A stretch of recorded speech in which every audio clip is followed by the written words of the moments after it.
Hi, Ratna Andhra food சேனலுக்கு உங்களை அன்புடன் வரவேற்கிறோம். வாங்க, இன்னைக்கு நம்ம வீட்டில் சின்னவங்கள்லேருந்து பெரியவங்க வரைக்கும் எல்லாருமே ஆரோக்கியமாக சாப்பிட்லாங்க சிறுதானியத்தை வச்சு. அது எப்படின்றத நான் உங்களுக்கு காட்ட போகிறேன் பாருங்கள். சுகர் பேஷண்ட்டு தான் சிறுதானியம் சாப்பிட்ணுன்னு இல்லைங்க. நம்ம ஆரோக்கியமாக இருக்கணும்னு நினச்சாலே சிறுதானியத்தை நம்ம உணவில் சேர்த்துக்கலாங்க. அதுவும் சின்ன வயசுலேருந்தே குழந்தைங்களுக்கு சேர்த்துக்கிட்டிங்கன்னா அவங்க ஆரோக்கியம் ரொம்ப நல்லா இருக்குங்க. சின்ன வயசுலேருந்து குழந்தைங்களுக்கு பழக்கம் பண்ணுறது ரொம்ப நல்ல விஷயங்க. இங்கே பாருங்கள், இன்றைக்கி நான் வரகரிசி எடுத்திருக்கேங்க. இந்த வரகரிசியில் சின்ன டம்ளர் தான் எடுத்திருக்கேன். 2 டம்ளர் வரகரிசி எடுத்திருக்கேங்க. இந்த வரகரிசியை பார்த்தீங்கன்னா ரொம்ப வெள்ளை கலர்லேயும் ஒரு வரகரிசி கிடைக்கும், இந்த மாதிரி பழுப்பு கலர்லேயும் வரகரிசி கிடைக்குங்க. இந்த வரகரிசி அவ்வளோ உடம்புக்கு நல்லதுங்க. இதை நீங்கள் சாதமாகவும் சாப்பிட்லாம், கஞ்சியாகவும் சாப்பிட்லாங்க. ஆனால் இந்த வரகரிசியை எப்பவுமே ஊற வச்சு தாங்க செய்யணும். இப்போ அது கூட ஒரு அரை டம்ளர் பாசிப்பருப்பு சேர்த்துக்கிறேங்க, அதாவது சிறுபருப்பு. இதில் நீங்கள் முழு பருப்பு கூட ஊற வச்சு நைட்டு கலந்துக்கலாம், தப்பு கிடையாது. நம்ம என்னென்னா கஞ்சி தான் இன்றைக்கி செய்ய போகிறோம். இந்த கஞ்சி சின்னவங்க பெரியவங்கன்னு எல்லாருமே எடுத்துக்கலாங்க. இப்போ இதில் முழுகிற அளவுக்கு அந்த டம்ளர்லேயே 2 டம்ளர் தண்ணி ஊற்றி வச்சுருக்கேங்க. எப்பவுமே இந்த மாதிரி சிறுதானியம் செய்யும் போது நீங்கள் அட்லீஸ்ட் ஒரு அரை மணி நேரமாவது ஊற வச்சு செய்யுங்க.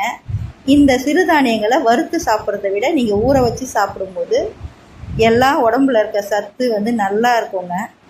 அதே மாதிரி சர்க்கரையோட அளவு சமமாக ஏறுங்க, வேகமாக ஏறாதுங்க. இப்போ நல்லா ஊறிடுச்சு பாருங்கள். அரிசி போட்டதுக்கும் ஊறினதுக்கும் உங்களுக்கே தெரியும். தண்ணி நல்லா கொதித்ததும் சிம்மில் வச்சுட்டு அந்த அரிசியை போடுங்க, கட்டியாகாமல் கலந்து விடுங்க. இப்போ நம்ம மீதி எடுத்து வச்சுக்கிறதுல அதில் ஒரு அரை டம்ளர் தண்ணி ஊற்றி அதையும் அதில் கழுவி போட்டுருங்க. அவ்வளோதாங்க. நல்லா கொதித்து வருங்க. அந்த கொதித்து வரும்போது பார்த்திங்கன்னா மேலே கொஞ்சம் அழுக்காக இருக்க மாதிரி ஒரு நுரை வருது இல்லையா, அதெல்லாம் எடுத்து போட்டுருங்க. இந்த கஞ்சி நீங்கள் குக்கரில் கூட 2 விசில் விட்டு எடுக்கலாங்க. நான் இன்றைக்கி திறந்து தாங்க செய்கிறேன். நல்லா ஒரு அரை வேக்காடு வந்ததும் தட்டு போட்டு மூடி வேக வைக்கணுங்க. அது வேக வைக்கும்போது கொஞ்சம் கொதிக்கிற மாதிரியே நீங்கள் தீ வச்சுட்டு கலந்து விட்டுட்டு தட்டு போட்டு மூடி வைங்க. நான் இன்றைக்கி எனக்கும் எங்கள் வீட்டுக்காருக்கும் காய்கறி போட்ட கஞ்சி தாங்க செய்ய போகிறேன். அது வெந்துக்கிட்டே இருக்கட்டும். இப்போ பாருங்கள், நான் என்னென்ன காய் எடுத்து வச்சுருக்கேன்னா, நூக்கோல் எடுத்து வச்சுருக்கேன், ஒரு அரை சவுச்சவு எடுத்து வச்சுருக்கேன், கேரட்டு, வெங்காயம், தக்காளிலாம் எடுத்து வச்சுருக்கோங்க. இப்போ பாருங்கள், நல்லா வெந்துருச்சு பாருங்கள், குழஞ்சி வந்துடுச்சு. இதை இறக்கிடலாங்க. அவ்வளோதான், ரெடி ஆகிடுச்சு. இப்போ நம்ம எடுத்து வச்ச காயெல்லாம் கட் பண்ணிட்டு வந்துட்டேங்க. இந்த காய் வேகிறதுக்கு கொஞ்சோண்டு வெண்ணெய் அல்லது நெய் போட்டுக்கோங்க, டேஸ்ட்டு ரொம்ப நல்லாயிருக்கும். அதே மாதிரி எல்லா காயும் சேர்த்துக்கலாங்க, அவங்கவுங்க இஷ்டப்படி. நான் இன்றைக்கி நூக்கோல், சவுச்சவு, கொஞ்சோண்டு கேரட் சேர்த்துருக்கேன், அப்புறம் வெங்காயம், தக்காளி எல்லாமே நறுக்கி வந்துச்சுங்க. மிதமான தீயில் வச்சு நெய்யை போடுங்க. உருகுனதும் சீரகம் போட்டுக்கோங்க. 4 பல் பூண்டு எடுத்து வச்சோம் இல்லையா, அதை நல்லா குட்டி குட்டியாக நறுக்கி அதுவுமே அதில் போட்டுக்கோங்க. எதுவுமே தீயக்கூடாதுங்க. அந்த பொன் வறுவல் சொல்லுவாங்க இல்லையா, அந்த மாதிரி வரட்டும். இப்போது ஒரு அரை வெங்காயம் கூட இதுக்கு நிறைய போடணும்னு அவசியம் இல்லைங்க, காய் கொஞ்சம் அதிகமாக போட்டுக்கலாம். இந்த மாதிரி கஞ்சியில் நம்ம கீரைங்க கூட கட் பண்ணி சேர்த்துக்கலாங்க. அப்போது அரிசியோட அளவு கம்மியாகும். காய்கறி, கீரை, பருப்புன்னு நம்ம கலந்து சாப்பிடும்போது ரத்தத்தில் சர்க்கரையோட அளவு கம்மியாகுங்க. சுகர் பேஷண்ட்டு தான் இப்படி சாப்பிட்ணுன்னு இல்லைங்க, ஆரோக்கியமாக இருக்கணும்னு நினைக்கிறவங்க எல்லாருமே இந்த சிறுதானியத்தையும் சேர்த்துக்கலாம். இந்த மாதிரி காய்கறி, கீரைகளையும் காலையில் மத்தியானத்தில் சேர்த்துக்கலாங்க. அவ்வளோதான். இந்த காய் தண்ணி ஊற்றியாச்சு, கொஞ்சோண்டு உப்பு போட்டாச்சு. காய் முழுகி கொஞ்சம் வேகிற அளவுக்கு வச்சுக்கோங்க. இப்போ நம்ம செஞ்ச வரகரிசி சாதம் அதை கஞ்சிக்காக ரெடி பண்ண சாதம் பார்த்திங்கன்னா திட்டமான அளவில் தான் இருக்கும், தண்ணி அதிகமாக இருக்காது. இந்த காயில் கொஞ்சம் தண்ணி அதிகமாக வச்சுக்கோங்க. நாங்கள் எப்பவுமே காலையில் கஞ்சி சாப்பிட்ணும் அப்படின்னா கட்டியாக தாங்க சாப்பிடுவோம். ஆனால் அதே நேரங்களில் எங்கள் பிள்ளைங்க எல்லாருமே என்ன பண்ணுவாங்கன்னா, அவங்க கொஞ்சம் தண்ணி கலந்து டம்ளரில் வச்சு சாப்பிட்ற மாதிரி சாப்பிடுவாங்கங்க. இப்போ பாருங்கள், எங்கள் பேரனுக்கு பேத்திக்கு எப்படி நான் கொடுப்பேன்னு பார்த்தீங்கன்னா, இந்த அளவுக்கு கொஞ்சோண்டு எடுத்துருவேன். அந்த சூட்லேயே கொஞ்சம் சீரகத்தூள் போட்டுருவேங்க. மிளகுத்தூள் வேணும்னா மிளகு போடலாம். இந்த சூட்லேயே நீங்கள் ஒரு 1/4 ஸ்பூன் நெய் போட்டிங்கன்னா உருகிடும். அதுக்கப்புறம் தேவையான உப்பு. இப்போ நான் காய்ச்சின கஞ்சியில் உப்பு போடலைங்க. எதுக்காக உப்பு போடலைன்னா ஒவ்வொருத்தவங்களுக்கும் ஒவ்வொரு அளவில் உப்பு சாப்பிடுவாங்க. அதனால் நான் உப்பு போட மாட்டேங்க. ஒரே ஆளுக்கு செய்கிற மாதிரி இருந்தால் கொஞ்சம் உப்பு போட்டுப்பேங்க. இப்போது இது எங்கள் பேரன் பேத்திக்காக எப்படி செய்கிறேன்னு காமிக்கிறேங்க. இந்த வாசனை பார்த்திங்கன்னா பொங்கல் மாதிரி தான் இருக்கும். ஏன்னா நம்ம பாசிப்பருப்பு போட்டிருக்கோம் இல்லையா, அதுவும் சிறுபருப்பு நெய் போட்டதுனால பொங்கல் மாதிரியே இருக்கும். குழந்தைங்களும் காலையில் சாப்பிட்ருவாங்கங்க. இப்போ பாருங்கள், காய் நல்லா 3/4 வேக்காடு வெந்துருச்சு. இந்த கஞ்சிக்கு காய் நல்லா வேகணுன்ற அவசியம்லாம் கிடையாதுங்க. நம்ம 3/4 வேக்காட்லேயே சாப்பிட்லாங்க. இப்போது எங்கள் 2 பேருக்கு தேவையான அளவு, எனக்கு எங்கள் வீட்டுக்காருக்கு தேவையான அளவு அந்த சாதம் அதில் போடுறேங்க. வேக வச்ச கஞ்சி அதையெல்லாம் போட்டுட்டு கொஞ்சமாக ஒரு சிட்டிக்கு உப்பு போட்டுப்பேங்க. ஏன்னா நான் காயிலையும் ஒரு சிட்டிக்கு உப்பு போட்டிருக்கோம். உப்பு தேவையில்லைன்னா கூட நாங்கள் அவாய்ட் பண்ணிவிடுவோங்க. கொஞ்சம் அரை உப்பு தான் சாப்பிடுவோம். அதே மாதிரி கேரட் வேணான்னா நீங்கள் தவிர்த்தலாம். எல்லா காயுமே போடலாங்க. இந்த கஞ்சியில் இந்த காய் வேண்டாம்லாம் கிடையாது. உங்களுக்கு இஷ்டப்படுற காய் எல்லாமே போட்டுக்கலாம். அதே மாதிரி முழு பாசிப்பருப்பு, வெள்ளை மூக்கடலை, கருப்பு மூக்கடலைன்னு ஒரு கைப்பிடி பருப்புங்களும் சேர்த்துக்கலாங்க. அப்போது ரொம்ப இந்த கஞ்சி, வரகரிசி கஞ்சி ரொம்ப ஆரோக்கியமாக மாறிடுங்க.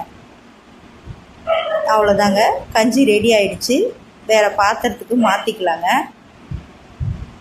இந்த கஞ்சி இந்த மாதிரி ஒரு 3 அந்த கரண்டியில் சாப்பிட்டாலே போதுங்க. காலையில் வயிறு ஃபுல்லாக ஆகிடுங்க. நமக்கு இந்த வரகரிசி சர்க்கரையோட அளவை கம்மியாக கொண்டு வருங்க. இந்த சிறுதானியத்தை பொறுத்த வரைக்கும் நம்ம வறுத்து மாவாக்கி அந்த மாதிரி நீங்கள் கஞ்சியாக குடிக்காமல் நல்லா ஊற வச்சு ஒரு அரை மணி நேரம் 3/4 மணி நேரம் நல்லா ஊற வச்சு நீங்கள் அதுக்கப்புறம் இந்த மாதிரி நல்லா வேக வச்சு சாப்பிடும்போது இதில் இருக்கிற அந்த நார்ச்சத்து உங்களுக்கு முழுசாக கிடைக்கும். அப்போ சர்க்கரையோட அளவு கம்மியாகும். சர்க்கரை நோயாளி மட்டும் கிடையாது, நல்லா வெயிட் லாஸ் பண்ணுறவங்க கூட இதை நல்லா தாராளமாக எடுத்துக்கலாம். நல்லா ஆரோக்கியமான ஒரு கஞ்சி தாங்க இந்த காய்கறி கஞ்சி. இப்போது எங்கள் பசங்களுக்கு அவங்க எப்படி சாப்பிட்றாங்கன்னு பார்த்தீங்கன்னா, இந்த மாதிரி தயிர், நல்லா கட்டி தயிர் நிறைய எடுத்துப்பாங்க அவங்க காலை உணவில். இந்த தயிர் தேவையான ஒரு டம்ளருக்கான அளவு நான் இப்போ போட்டிருக்கேன். இதில் ஒரு சிட்டிகை உப்பு போட்டுட்டு, இப்போ ஏன்னா நம்ம சாதத்தில் உப்பு போடலை இல்லையா, அதனால் உப்பு போட்டுட்டு நல்லா மோராக சிலுப்பிப்பாங்க. தயிர் அப்படியே சாப்பிட மாட்டாங்க.